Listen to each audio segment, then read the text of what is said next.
The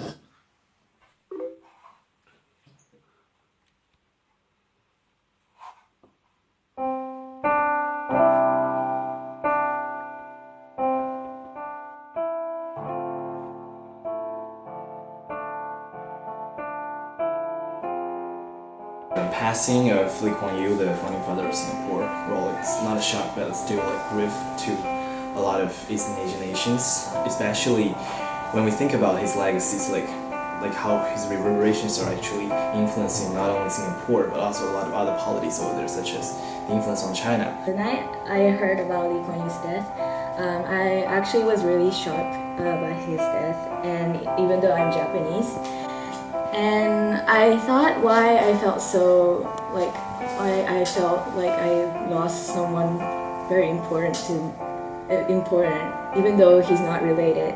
I think it's because that I have lived in Singapore for 2 years old to 12 and 13 to 14 years old. And Singapore was a country which was really welcoming. And I began to compare this with the lifestyle differences between the current life and my parents' life in the past. And in the past, my dad used to tell me that he used to share a room with 8 people, and that Coca-Cola and chicken were luxury goods. I feel that a lot of credit for all that goes to Mr. Lee. No doubt there were others who forged the same path as he did. So yeah, from a European point of view, it's quite surprising but very interesting also to see what are the reactions in Singapore, because we don't have, since years, we don't have this symbol of one man holding the whole power, and of such a feeling towards one politician. Why do I think we feel this much, and even me not being Singaporean, for Lee Kuan Yew, is that he wasn't simply a politician. If any president of the Fifth Republic, if Jacques Chirac, whatever, we always like to make fun about how much we love those presidents, but they didn't build a nation. Personally, I feel that he was someone who really represented all that we've achieved from post-war, post-independence from Malaysia. And I personally feel very proud of him. I mean, even though I'm not Singaporean, but I mean, as a concept of Huang, I really feel proud of a man that is very, very responsible for his home country. Many Singaporean friends told me about the occupation of Japan in Singapore and how it was really dreadful in those days. But after those dreadful years, I think Singapore had shown a really impressive growth. And I think how Singapore looks like right now is thanks to Lee Kuan Yew. I was just in a very pragmatic idea of him being a good leader in terms of economy. And now that there is this whole debate after his death, I would tend to say that I consider him to be a very good leader in terms of economy, and that maybe we shouldn't always think about democracy before, because it was not that much. It's not compulsory at the beginning, especially when you have to create a whole country from nothing. And his policy of integrating different racial groups and using English as their language really makes Singapore a really united and strong nation. What is impressive for me is that Lee Kuan Yew not only he changed the whole, he changed the country in every aspect, not only in economy. Now Singapore is live a very, very peaceful and very, very good life, but also all about culture, about the language, about everything in every aspect of the society, which is really, really impressive, because it's extremely difficult to change a country like this.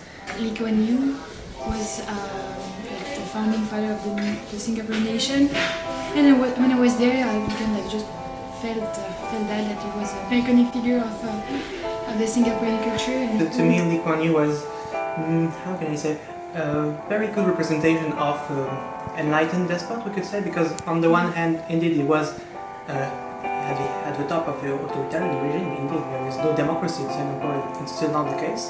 But on the opposite side, it's true that thanks to his political stability and his personal vision, he managed to develop Singapore, and now it became a center of the globalized world. For him, like Singapore was not a very developed economically speaking country, and also it had like strong tensions within its minorities. So I think that from that point of view, Lee Kuan Yew did some great things to Singapore. But on the other hand, one should not forget that he was also ruthless to his political opponent, and that he also, let's say that he repressed or restrained the personal liberties, or at least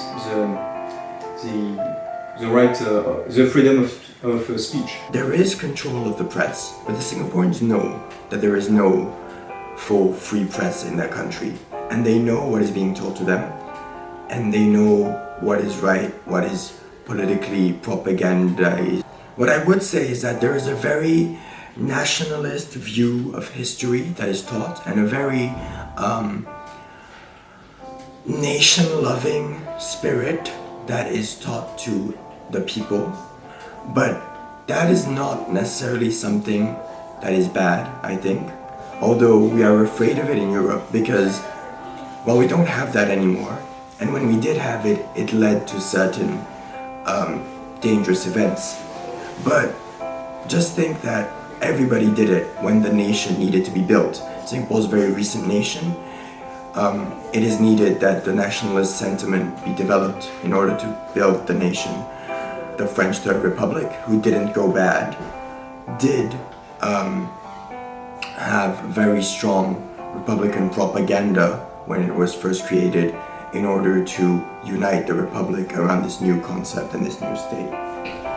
Being a student in NUS, we always learn about his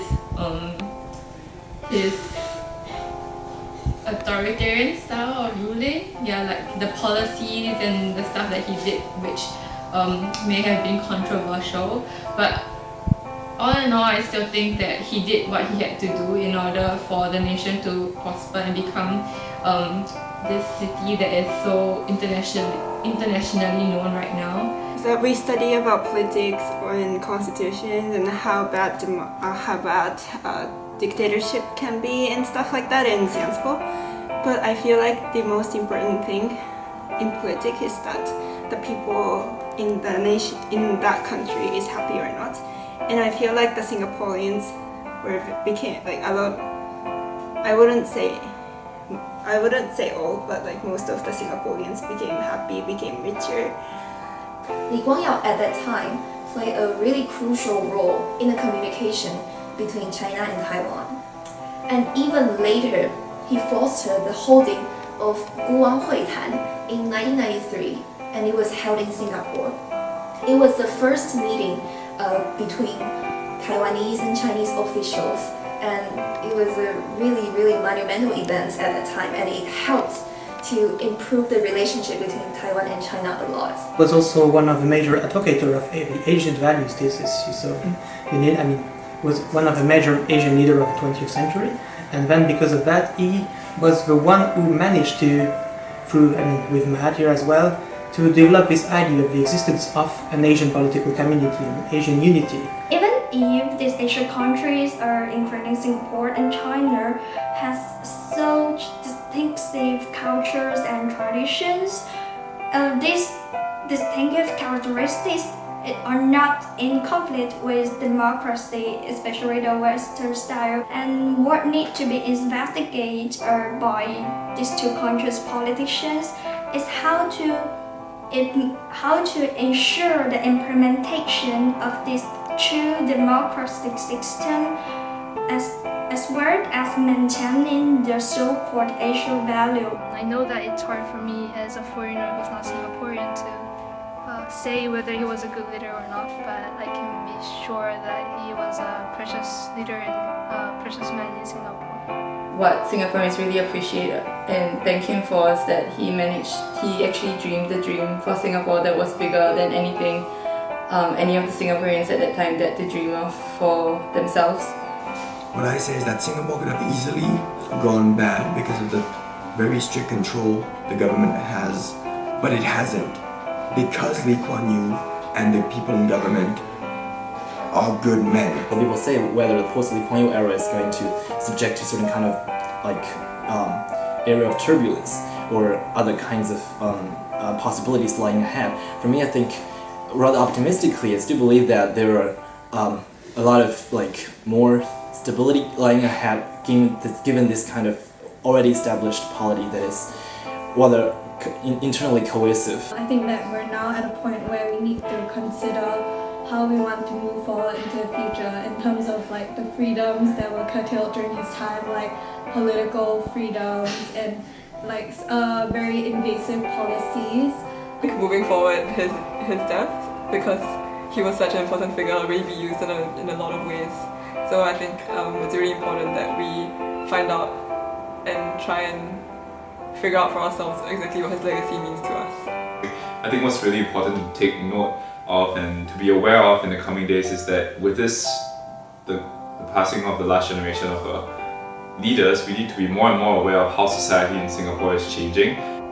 Although the general public always complains about what the PAP did and how a dictator Lee Kuan Yew was, but I sincerely feel that at the end of the day, each and every Singaporean appreciate what he has done, and without him we wouldn't be what we are today. Remember Lee Kuan Yew to his just value, not a perfect value at all, but the just value of a great man who achieved great things. I mean, to me and to many other Singaporeans, he is the spirit of Singapore. He gave his life to Singapore, and he is really undisputedly our founding father. I hope that his legacy will continue and Singapore will be like a best country in the world. And I think Singapore is the best country in the world.